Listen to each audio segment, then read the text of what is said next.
வணக்கம் மக்களே, நான் உங்க கோகுல். சம்பவம் சம்பவம் அப்படின்ட்டு தான் சொல்ல முடியும். ஏன்னா நேற்று சிறப்பான சம்பவங்க எங்கன்னு பார்த்தோம்னா திருநெல்வேலி மாவட்டத்துல, தூத்துக்குடி மாவட்டத்துல டிவிகே தலைவர் விஜய் அவர்கள் வந்து அங்க மக்களுக்கு மத்தியில பேசியிருந்தாரு. அங்க வந்து ரோட் ஷோ போயிருந்தாரு. அப்போ அவர் செய்திருக்கக்கூடிய இந்த விஷயங்கள்லாம் இப்போ முழுக்க முழுக்க வைரல் ஆயிட்டு இருக்கு. இப்போ நிறைய அரசியல் கட்சியுடைய தலைவர்கள், ஐயோ அவன் பார்த்து விட்டா வேலை வேண்டா இப்போ அப்படின்ற மாதிரி தான் அவங்களோட மைண்ட் வாய்ஸ் போயிட்டு இருக்கும். ஏன்னா அவ்வளவு வைரலா போயிட்டு இருக்குங்க விஜய் அவர்கள் நேற்றுக்கு செஞ்சிருக்கக்கூடிய அனைத்து செயல்களும். முதல்ல டிவிகே தலைவர் விஜய் அவர்கள் வந்து எப்படா கேட்டை விட்டு வெளியே வர போறாரு அப்படின்ட்டு வாசலுக்கு முன்னாடியே போய் நிறைய மீடியாக்கள் வந்து நின்றுட்டு இருக்காங்க. எங்க சென்னையில இருக்கக்கூடிய வாசலுக்கு முன்னாடியே போயிட்டு கேட்டை வந்து லைவ்ல போட்டுன்னு இருக்காங்க. எப்ப அந்த கேட்டு திறந்து விஜய் அவர்கள் வெளியே வராரோ, பிரேக்கிங் நியூஸ் டன் டன் டன் டன் டன் டன் டன் விஜய் அவர்கள் வந்து கிளம்பிட்டாரு, விமானத்தில் ஏறிட்டாரு அப்படின்ட்டு எப்படியெல்லாம் எவ்வளவு ஆர்வமா இருக்காருங்க பாருங்களேன். நம்மளுடைய மீடியாக்கள் சும்மாவா அவ்வளவு வியூஸ், அவ்வளவு காசு, அவ்வளவு டப்பு எப்படி லேதுன்னு சொல்ல முடியும். அதனால்தான் அந்த அளவுக்கு சும்மா பறந்து பறந்து வீடியோ எடுத்துட்டு இருக்காங்க மீடியாக்கள். இந்த மாதிரி இருக்கும்போது விஜய் அவர்கள் வந்து நேற்றுக்கு வந்து திருநெல்வேலி மாவட்டத்துக்கு வந்து போயிருந்தாருங்க. சும்மா சொல்லக்கூடாதுங்க, சரியான கூட்டம்.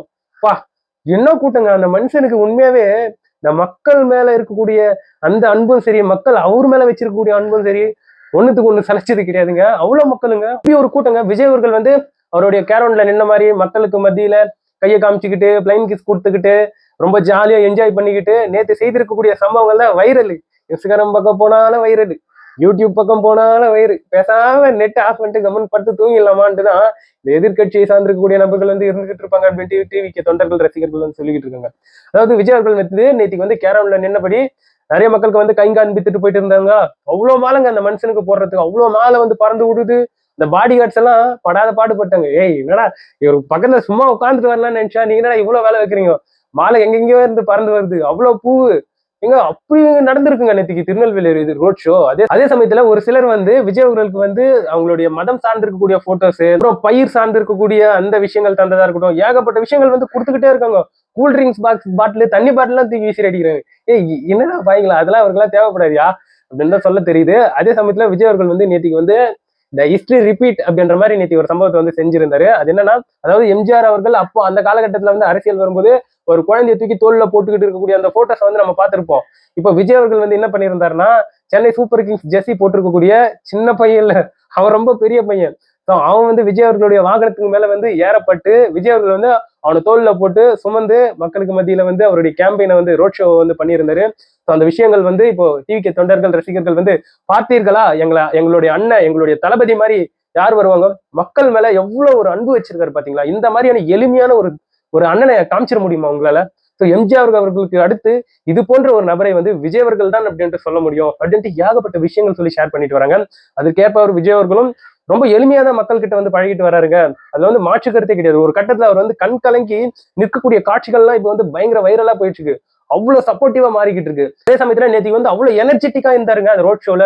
கிட்டார் வாங்கி வாசிக்கிறதா இருக்கட்டும், அதுக்கு பேக்ரவுண்ட் சாங் எல்லாம் போடுறாங்க, என்னென்னமா போறானு தெரியுமா. பேக்ரவுண்ட் சாங் விட்டு விளாசிக்கிட்டு இருக்காங்க, போடே விடக்கூடாது, தலைவர் வந்து பேசியிருக்காரு அப்படின்ட்டு டிவிகே தொண்டர்கள் ரசிகர்கள் வந்து பயங்கரமா ஷேர் பண்ணிட்டு வராங்க. அது போன்ற விஷயங்கள் எல்லாத்தையும். இதை தாண்டி இன்னமும் நிறைய பண்ணியிருந்தாரு அந்த இடத்துல விஜய் அவர்கள். அதெல்லாமே செம்ம கூஸ் பம்ஸா வைரலா போயிட்டு இருக்கு சோசியல் மீடியால. அதுக்கப்புறம் ஒரு இடத்துல வந்து மக்களை சந்திச்சு வந்து பேசியிருந்தாருங்க. அவர் வந்து என்ன சொல்றாருன்னா, இப்ப மட்டும் மு.க.ஸ்டாலின் அவர்கள், நம்மளுடைய தமிழக முதல்வர் மு.க.ஸ்டாலின் அவர்கள் வந்து பதவியில இருந்திருந்தாருன்னா இந்த நிகழ்ச்சி வந்து நடந்தே இருந்திருக்காது, ஏதோ ஒரு பிரச்சனையை வந்து கொடுத்திருப்பாரு அப்படின்ட்டு ஒரு பாணியில வந்து பேச ஆரம்பிச்சாருங்க. ஃபுல்லா டிஎம்கே அட்டாக் தான். நெக்ஸ்ட் வந்து ஃபுல்லாவே டிஎம்கே அட்டாக் தான். அதுக்கப்புறம் காங்கிரஸ் வந்து நம்மளுடைய தமிழ்நாட்டுல வந்து எந்த அளவுக்கு உள்ளூர்ல இருக்கக்கூடிய காங்கிரஸ் வந்து அவங்களுடைய ஆதிக்கத்தை வந்து செலுத்திக்கிட்டு இருக்கு. ஆனா உண்மையான காங்கிரஸ் வந்து யார் பக்கம் நிக்குதுன்றது உங்களுக்கே தெரியும். அதே சமயத்துல திமுகவை சார்ந்திருக்கக்கூடிய இந்த கூட்டணி கட்சிகள் வந்து பிளவுபட்டு வந்துகிட்டு இருக்கு. அவங்களுக்குள்ளேயே நிறைய முரண்கள் இருந்துகிட்டு இருக்கு. இதெல்லாம் கல்லாப்பெட்டி கூட்டணிகள் அப்படின்ட்டு ஏகப்பட்ட விமர்சனங்களை வந்து டிவிகே தலைவர் விஜய் அவர்கள் வந்து நேற்றுக்கு வந்து அடிக்கிருந்தாரு. அதுக்கப்புறம் தமிழ்நாட்டில் இருக்கக்கூடிய சட்ட ஒழுங்கை பற்றி பேசியிருந்தாரு. அதுக்கப்புறம் விஜய் அவர்கள் வந்து இந்த அளவுக்கு மக்களுக்கு மத்தியில வந்து பிரபலம் ஆயிட்டு வராரு, இந்த அளவுக்கு பேசப்படக்கூடிய ஒரு நபரம் ஆயிட்டு வராரு இல்லையா. முடக்குவதற்கு என்னென்ன ட்ரை பண்ணாங்க அப்படிங்கிற ஒரு விஷயத்தை வந்து பட்டியலிட்டு காமிச்சிருந்தாரு. அதாவது முதல்ல கரூர் ஸ்டாம்பீட் சம்பந்தப்பட்டு விஜய் அவர்கள் மேல வந்து ஏகப்பட்ட அவதூறுகள் கொடுக்கலான்னு பார்த்தாங்க, அது வேலைக்காகல. அதுக்கப்புறம் ஜனநாயகன் படத்தை வந்து ஹோல்ட் பண்ணாங்க, அதுவும் எடுபடல மக்களுக்கு மத்தியில. அதுக்கப்புறம் சொந்த வீட்லயே, அதாவது டிவோர்ஸ் நடந்தது இல்லையா, அதை வச்சு விஜய் அவர்களை ஒடுக்கலான்னு பார்த்தா அதாலையும் முடியல. விஜய் அவர்கள் வந்து அந்த இடத்துல வந்து எமோஷனலா வந்து பேசியிருந்தாரு. ஸோ மக்களுக்கு கண்ணு கலங்கினா எனக்கு கண்ணு கலங்கும், எனக்கு கலங்கினா மக்களுக்கு கண் கலங்கும்.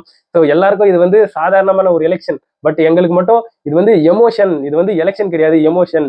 ஸோ மக்களுக்கும் எனக்கும் இருக்கக்கூடிய பந்தம், விஜய் அவர்கள் கூட நிற்கக்கூடிய மக்களுக்கும் எனக்கும் இருக்கக்கூடிய பந்தம் அப்படின்ட்டு ஸோ இந்த எலெக்ஷனை வந்து அவருடைய எமோஷனா அதை வந்து கடத்திட்டாரு. விஜய் அவர்கள் அப்படின்னு சொன்னாலே இங்க வந்து பல நபர்கள் வந்து ஃபேன்ஸா இருக்காங்க. பட் இவர் சொல்லியிருக்கக்கூடிய இந்த விஷயங்கள்லாம் இன்னும் அவங்களோட ஆழ் மனசுல போயிட்டு இன்னமும் டிவிகேவுக்கு ஓட்டு போடக்கூடிய அந்த பிரச்சாரத்தை வந்து பயங்கரமா பண்ண வைக்கோன்றதுல வந்து மாற்றுக்கிறதே கிடையாதுங்க.